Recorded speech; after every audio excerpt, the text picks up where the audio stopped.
Australia ನೆಲದಲ್ಲಿ run ಗಳಿಸೋಕಾಗದೆ ಒದ್ದಾಡಿದ್ರು ಅಂತ team ಇಂಡಿಯಾದ ಸ್ಟಾರ್ ಬ್ಯಾಟರ್ಗಳನ್ನೆಲ್ಲ ಬಿಸಿಸಿಐ ರಣಜಿ ಅಖಾಡಕ್ಕಿಳಿಸಿದೆ. ನೆಕ್ಸ್ಟ್ ಟೂರ್ನಿಗೆ ವಾರ್ಮ್ ಅಪ್ ಮ್ಯಾಚ್ ತರ ಇರುತ್ತೆ. ಸೊ ಕಮ್ ಬ್ಯಾಕ್ ಮಾಡೋಕೆ ಒಳ್ಳೆ ಪ್ಲಾಟ್ಫಾರ್ಮ್ ಸಿಕ್ಕಂಗಿರುತ್ತೆ ಅನ್ನೋದು ಮ್ಯಾನೇಜ್ಮೆಂಟ್ನ ಪ್ಲಾನ್. ಬಟ್ ಮೈದಾನ ಬೇರೆಯಾದ್ರೂ ಕೂಡ ಆಟಗಾರರ ನಸೀಬು ಮಾತ್ರ ಬದಲಾಗಲಿಲ್ಲ. ಸೂಪರ್ ಸ್ಟಾರ್ ಪ್ಲೇಯರ್ಗಳು ರಣಜಿ ಅಖಾಡದಲ್ಲೂ ಕೂಡ ರನ್ ಗಳಿಸೋಕೆ ತಿಣಕಾಡಿದ್ದಾರೆ. ಇವರ ಆಟ ನೋಡಿದ ಮೇಲೆ ಬಿಸಿಸಿಐಗೆ ಹೊಸ ಟೆನ್ಷನ್ ಶುರುವಾಗಿದೆ. ಚಾಂಪಿಯನ್ಸ್ ಟ್ರೋಫಿ ಕತೆ ಹೆಂಗಪ್ಪ ಅನ್ನೋ ತಲೆಬಿಸಿ ಮಾಡ್ಕೊಂಡಿದ್ದಾರೆ. ಅಷ್ಟಕ್ಕೂ ರಣಜಿಯಲ್ಲಿ ಅಟ್ಟ ಫ್ಲಾಪ್ ಶೋ ಆಗ್ತಿರುವಂತ ಆಟಗಾರರ ಬಗ್ಗೆ ಇವತ್ತಿನ ಎಪಿಸೋಡ್ನಲ್ಲಿ ತಿಳಿಸಿಕೊಡ್ತೇನೆ. ನಾನು ಶಾಂತ. ನೀವು ಸುದ್ದಿಯಾನದ ಸಬ್ಸ್ಕ್ರೈಬರ್ ಆಗೋದಿಕ್ಕೆ ಮರಿಬೇಡಿ.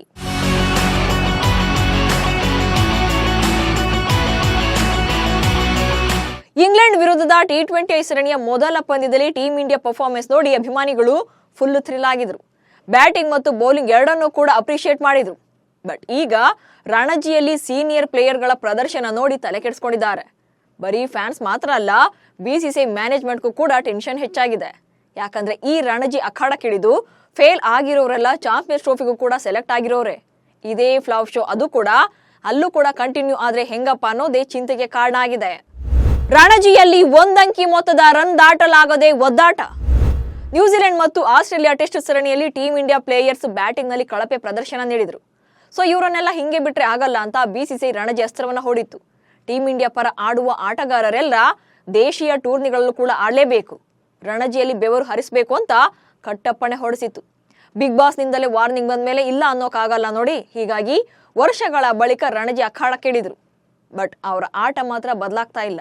ರಣಜಿ ಟೂರ್ನಿಯ ದ್ವಿತೀಯ ಸುತ್ತಿನ ಮೊದಲ ಪಂದ್ಯಗಳಲ್ಲಿ ಕಣಕ್ಕಿಳಿದಂತ ಟೀಮ್ ಇಂಡಿಯಾ ಆಟಗಾರರು ಮೊದಲ ಇನ್ನಿಂಗ್ಸ್ಗಳಲ್ಲಿ ಅಟ್ಟ ಫ್ಲಾಪ್ ಶೋ ತೋರಿಸಿದ್ದಾರೆ.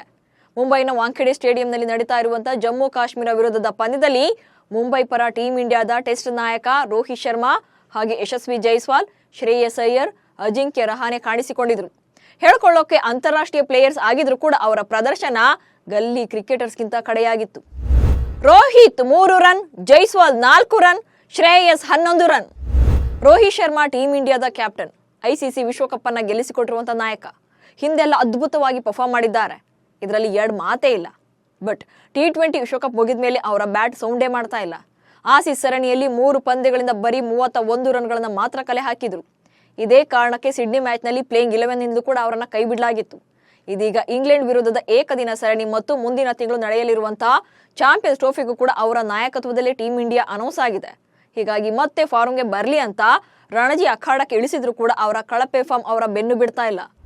ಮುಂಬೈ ಪರ ಆರಂಭಿಕರಾಗಿ ಕಣಕ್ಕಿಳಿದಿದ್ದಂತ ರೋಹಿತ್ ಶರ್ಮಾ 19 ಎಸೆತಗಳನ್ನು ಎದುರಿಸಿ ಕೇವಲ 3 ರನ್ ಗಳಿಸಿ ವಿಕೆಟ್ ಒಪ್ಪಿಸಿದ್ದಾರೆ.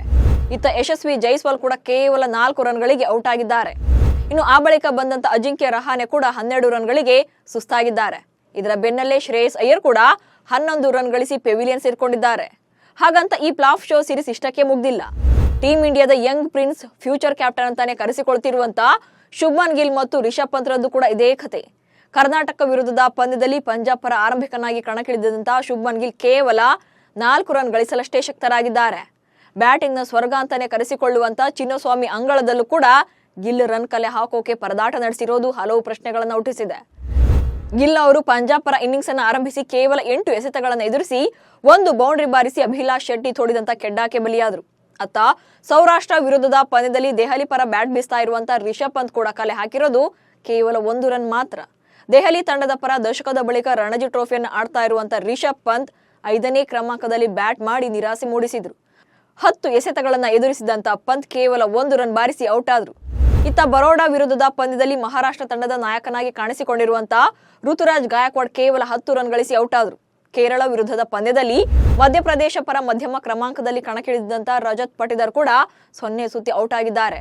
ಹೀಗೆ ಬಿಸಿಸಿಐ ಕಟ್ಟಪ್ಪಣೆಯ ಬೆನ್ನಲ್ಲೇ ರಣಜಿ ಟೂರ್ನಿಯ ದ್ವಿತೀಯ ಸುತ್ತಿನ ಪಂದ್ಯಗಳಲ್ಲಿ ಕಣಕ್ಕಿಳಿದಿರುವಂತ ಟೀಮ್ ಇಂಡಿಯಾದ ಸ್ಟಾರ್ ಆಟಗಾರರೆಲ್ಲರೂ ಕೂಡ ಮೊದಲ ಇನ್ನಿಂಗ್ಸ್ ನಲ್ಲಿ ಡುಮ್ಕಿ ಹೊಡೆದಿದ್ದಾರೆ. ಕರ್ನಾಟಕದ ಎದುರು ಗಿಲ್ ಲೆಕ್ಕಕ್ಕೆ ಇಲ್ಲ. ಅಸಲಿಗೆ ಕರ್ನಾಟಕ ಮತ್ತು ಪಂಜಾಬ್ ನಡುವೆ ಬೆಂಗಳೂರಿನ ಚಿನ್ನಸ್ವಾಮಿ ಕ್ರೀಡಾಂಗಣದಲ್ಲಿ ಪಂದ್ಯ ನಡೆದಿತ್ತು. ಪಂಜಾಬ್ ತಂಡವನ್ನ ಮುನ್ನಡೆಸ್ತಾ ಇರುವಂತಹ ಟೀಮ್ ಇಂಡಿಯಾದ ಖಾಯಂ ಸದಸ್ಯ ಶುಭ್ಮನ್ ಗಿಲ್ ಬಗ್ಗೆ ಆರಂಭದಲ್ಲಿ ಕರ್ನಾಟಕಕ್ಕೆ ಸ್ವಲ್ಪ ಭಯ ಇತ್ತು. ಆದ್ರೆ ವಿಜಯ್ ಹಜಾರೆ ಟ್ರೋಫಿ ಫೈನಲ್ ಪಂದ್ಯದಲ್ಲಿ ಮಿಂಚಿದಂತ ಅಭಿಷೇಕ್ ಶೆಟ್ಟಿ ಗಿಲ್ ಅವರನ್ನ ಲೆಕ್ಕಕ್ಕೆ ಇಲ್ಲದಂತೆ ಮಾಡಿದ್ರು. ಕೇವಲ 1 ಬೌಂಡ್ರಿ ಅಷ್ಟೇ ಬಾರಿಸಿದಂತ ಗಿಲ್ ಅಭಿಷೇಕ್ ಶೆಟ್ಟಿ ಅವರ ಬೌಲಿಂಗ್ ನಲ್ಲಿ ಕೀಪರ್ ಇದ್ದಂತ ಶ್ರೀಜಿತ್ಗೆ ಕ್ಯಾಚ್ ಕೊಟ್ಟು ಔಟ್ ಆದ್ರು. ಗಿಲ್ ಔಟ್ ಆದ ಬಳಿಕ ಪಂಜಾಬ್ ಅನ್ನ ಆಲ್ಔಟ್ ಮಾಡೋಕೆ ಕರ್ನಾಟಕದ ಬೌಲರ್ಗಳಿಗೆ ಹೆಚ್ಚು ಟೈಮ್ ಬೇಕಾಗ್ಲೇ ಇಲ್ಲ. ಗಿಲ್ ಬಳಗ ಕೇವಲ 55 ರನ್ಗಳಿಗೆ ಆಲ್ಔಟ್ ಆಯಿತು.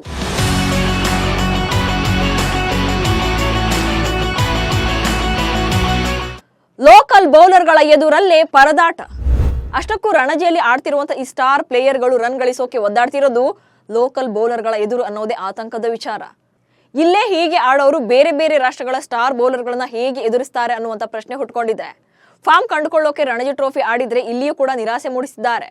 ಯಾವ ಸ್ಟಾರ್ ಆಟಗಾರ ಸಹ ದೊಡ್ಡ ಇನ್ನಿಂಗ್ಸ್ ಅನ್ನ ಕಟ್ಲೇ ಇಲ್ಲ. ಸಿಂಗಲ್ ಡಿಜಿಟ್ ನಲ್ಲಿ ಆಟ ಮುಗಿಸಿದ್ದಾರೆ. ರಣಜಿ ಕಥೆಯೇ ಹೀಗಾದ್ರೆ ಚಾಂಪಿಯನ್ಸ್ ಟ್ರೋಫಿ ಕಥೆ ಏನು?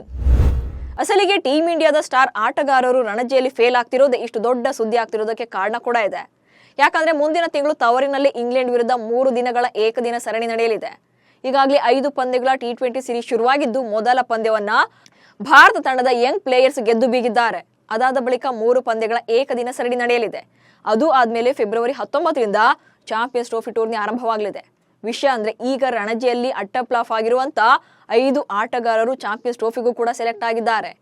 ರೋಹಿತ್ ಶರ್ಮಾ ಅವರು ಕ್ಯಾಪ್ಟನ್ ಆಗಿದ್ರೆ ಶುಭ್ಮನ್ ಗಿಲ್ ಅವರು ವೈಸ್ ಕ್ಯಾಪ್ಟನ್ ಆಗಿದ್ದಾರೆ. ರಣಜಿಯಲ್ಲಿ ರೋಹಿತ್ ಶರ್ಮಾ 3 ರನ್ ಬಾರಿಸಿದ್ರೆ ಗಿಲ್ 4 ರನ್ ಅಷ್ಟೇ ಗಳಿಸಿದ್ರು. ಇನ್ನು ಜೈಸ್ವಾಲ್ 4 ರನ್ ಬಾರಿಸಿದ್ರು. ಶ್ರೇಯಸ್ ಅಯ್ಯರ್ 11 ರನ್ಗಳಿಗೆ ಸುಸ್ತಾದ್ರು. ಇನ್ನು ರಿಷಬ್ ಪಂತ್ ಅಂತೂ 1 ರನ್ಗೆ ಸಾಕಾದ್ರು. ಹೀಗೆ ಟೀಮ್ ಇಂಡಿಯಾದ ಟಾಪ್ 5 ಬ್ಯಾಟರ್ಗಳೇ ಆಗಿರುವಂತ ಇವರು ಚಾಂಪಿಯನ್ಸ್ ಟ್ರೋಫಿಗೂ ಕೂಡ ಕಮ್ ಬ್ಯಾಕ್ ಮಾಡದೇ ಇದ್ರೆ ಕಥೆ ಏನು ಅನ್ನುವಂತ ಕನ್ಫ್ಯೂಷನ್ ಶುರುವಾಗಿದೆ.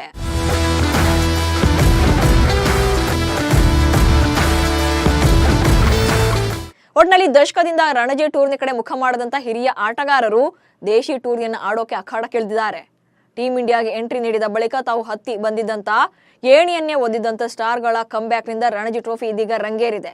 ಬಟ್ ಸ್ಟಾರ್ಸ್ ಎನಿಸಿಕೊಂಡವರು ರಣಜಿಯಲ್ಲೂ ಕೂಡ ಫೇಲ್ಯೂರ್ ಅನ್ನು ಅನುಭವಿಸ್ತಾ ಇದ್ದಾರೆ. ಇನ್ನು ಸೆಕೆಂಡ್ ರೌಂಡ್ ನ ಫಸ್ಟ್ ಮ್ಯಾಚ್ಗೆ ವಿರಾಟ್ ಕೊಹ್ಲಿ ಹಾಗೆ KL ರಾಹುಲ್ ಗೈರಾಗಿದ್ದು ಇಂಜುರಿ ಸಮಸ್ಯೆ ಎದುರಿಸ್ತಾ ಇರುವ ಇವರಿಬ್ರು ಕೂಡ 2ನೇ ಪಂದ್ಯವನ್ನ ಆಡಬಹುದು. ಕೊಹ್ಲಿ ಜನವರಿ 30ರಿಂದ ನಡೆಯುವಂತ ರೈಲ್ವೇಸ್ ಎದುರಿನ ಕೊನೆ ಲೀಗ್ನಲ್ಲಿ ಕಣಕ್ಕಿಳಿಯೋದು ಕನ್ಫರ್ಮ್ ಆಗಿದೆ. ಆದ್ರೆ ಕನ್ನಡಿಗ KL ರಾಹುಲ್ ಅವರು ಆಡ್ತಾರಾ ಇಲ್ವೋ ಅನ್ನೋದು ಅವರ ಫಿಟ್ನೆಸ್ ಮೇಲೆ ನಿರ್ಧಾರವಾಗುತ್ತೆ. ಹೀಗೆ ನ್ಯೂಜಿಲೆಂಡ್ ಆಸ್ಟ್ರೇಲಿಯಾ ಸರಣಿ ಅಂತ ಫೇಲ್ ಆಗಿದ್ದವರು ರಣಜಿಯಲ್ಲೂ ಕೂಡ ಮೇಲೇಳೋಕೆ ಆಗ್ತಾ ಇಲ್ಲ. ಮುಂದಿನ ಪಂದ್ಯಗಳಲ್ಲಿ ಹೇಗೆ ಆಡ್ತಾರೆ ಅನ್ನೋದು ಈಗಿರೋ ಗೊಂದಲ. ಇನ್ನಾದ್ರೂ ಕೂಡ BCCI ಸ್ಟಾರ್ಡಮ್ ಬಿಟ್ಟು ಆಟ ಆಡುವಂತಹ ಆಟಗಾರರಿಗೆ ಮಣೆ ಹಾಕಬೇಕಿದೆ. ಅದನ್ನ ಬಿಟ್ಟು ಅಜ್ಜ ಹಾಕಿದ ಆಲ್ದ ಮರ ಅಂತ ಅವರನ್ನೇ ತಲೆ ಮೇಲೆ ಹೊತ್ತು ಮೆರೆಸಿದ್ರೆ ಹೀಗೆ ಆಗುತ್ತೆ. ವಿಜಯ್ ಹಜಾರೆಯಲ್ಲಿ 5 ಶತಕ ಸಿಡಿಸಿದ್ರು ಕೂಡ ಕೇರೆ ಮಾಡದಂತ ಮ್ಯಾನೇಜ್ಮೆಂಟ್ ಇನ್ನಾದ್ರೂ ಕೂಡ ಬುದ್ಧಿ ಕಲಿಬೇಕಿದೆ. ಸೊ ನಿಮ್ಮ ಪ್ರಕಾರ ಆಟ ಆಡೋರಿಗೆ ಚಾನ್ಸ್ ಕೊಡ್ಬೇಕಾ ಅಥವಾ ಸ್ಟಾರ್ಸ್ ಅಂತಾನೆ ಸೆಲೆಕ್ಟ್ ಮಾಡ್ಬೇಕಾ? ಚಾಂಪಿಯನ್ಸ್ ಟ್ರೋಫಿಗೆ ಸೆಲೆಕ್ಟ್ ಆಗಿರುವಂತ ಟೀಮ್ ಹೇಗಿದೆ ಅನ್ನೋದನ್ನ ಕಮೆಂಟ್ಸ್ ಮೂಲಕ ತಿಳಿಸಿ. ಹಾಗೆ ಸುದ್ದಿಯಾನವನ್ನು ಫಾಲೋ ಮಾಡಿ. ನಮಸ್ಕಾರ.